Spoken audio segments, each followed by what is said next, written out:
Allegedly, na-exploit niya yung 3 kids na sarili niyang anak. Then, binibenta niya ito sa 2 foreign nationals. Bit-bit ang search warrant. Nagtungo ang resibo. PNP, WCPC, PNP ACG at Libertera Police sa Pasig City.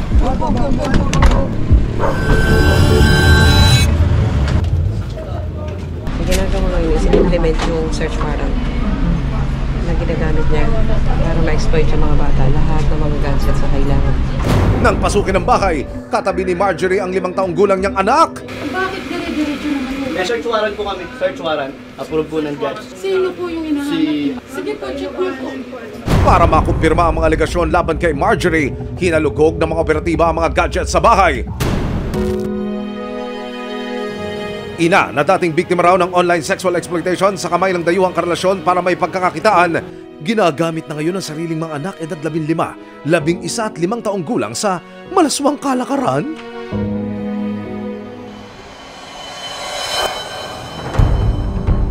Bakit to sa inyong palagay at paniniwala yung magulang pa bandang huli, ang tila ba siyang nagiging kasangkapan para isalang yung mga bata, yung mga anak nila sa online sexual abuse? Siguro dahil sa technology, siguro sa modern times, medyo nagkakameron tayo ng ganyang mga pagkakataon. Nakakalungkot nga na mismo yung mga magulang dahil pinagkakatiwalaan sila ng bata. So kung sino ang pinagkakatiwalaan ng mga bata, doon sila sumusunod. September 30, kasama ang resibo. Pinasok ng mga operatiba ng PNP, WCPC at ACG ang kanilang takanan sa Pasig City para makumpirma ang informasyon. Ginagawa ngayon is implement yung search warrant. Nang pasukin ng bahay, katabi ng subject na si Marjorie, ang 5 taong gulang niyang anak. Bakit dire-diretso naman yun? May search warrant po kami. Search warrant. Approve po ng judge. Sino po yung hinahanap? Sige po, check mo po. Isa-isa na rin kinumpiska ng operatiba ang 4 na cellphone at 1 tablet na pinaghihinala ang naglalaman ng maseselang litrato ng mga biktima. Wala na, ma'am. Search pa namin para mabilis tayo. Baka may lalabas ka ba?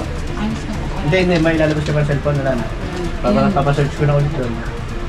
Sige. Wala nang doon. Sige po. Habang isinasagawa ang pagharap ng mga ebidensya laban sa ginang, isa-isa na rin sinagip ng mga social worker ang 3 batang biktima. Ang priority naman natin dito talaga mamaan Ang bata. To rescue the kids or the children.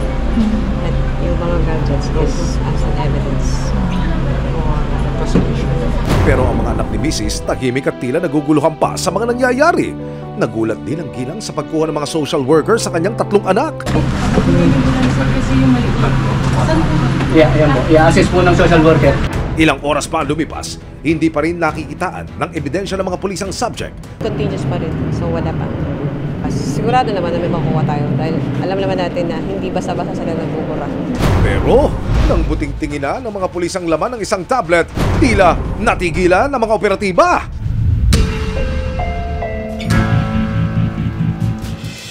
Dito na tumambad ang mga kalay na larawan ng kanyang 3 anak nang talungin ng resibo ang ginang. Katagal ginagawa mo. Hindi ko nga malaman kung anong inaano nyo. Galing ka anong ginagawa. Ginang na minsan ang nabiktima ng online sexual exploitation, nakitaan ng masiselang litrato ng kanyang 3 minor de edad na anak.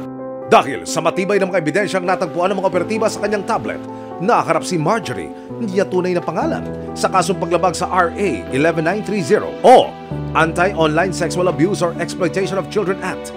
Sakaling mapatunayang nagkasala, pwede siyang makulong mula 10 hanggang 20 taon. Ni-rescue ang 3 niyang anak na edad 15 taong gulang, 11 taong gulang at 5 taong gulang. Pansamantala muna silang dadalhin sa shelter. Gaano kahalaga na mailigtas po ang mga bata na ito? Napakahalaga ho kasi ang nakikita ko sila yung ating future na kung hindi nabigyan ng tamang intervention, magiging problema ho natin sa hinaharap. Maaring sila yung magiging perpetrator natin, maaring hindi ganitong krimen. 1 linggo matapos siyang mahuli ng mga otoridad, eksklusibong nakapareham ng resibo si Marjorie. Ikinwento niya kung paano niya nakilala ang isa pang dayuhan online. Noong time na yun, nangangailangan ako, wala akong hanap buhay. No? Sendan mo ako ng picture ng bunso mo, sabi niya gano'n. Tapos babayaran kita. Doon ako kumagat. Akala ko, tama yung gagawin ko kasi matatawid ko yung sikmura ng mga anak ko. Hindi rin daw niya lubos maisip na ang pagsasend niya ng kanyang malalaswang litrato sa dating nakarelasyon na dayuhan online ay magagawa niya rin sa kanyang sariling mga anak. Nasaktan ako para sabi ko bakit pati anak ko na naiinis ako sa sarili ko. Bago tuluyang harapin ang mga kaso laban sa kanya, may huling mensahe si Marjorie para sa kanyang mga anak. Mga anak, si mama niyo pa rin to. Alam niyo yan, hindi ako masamang nanay. Babalikan ko kayo.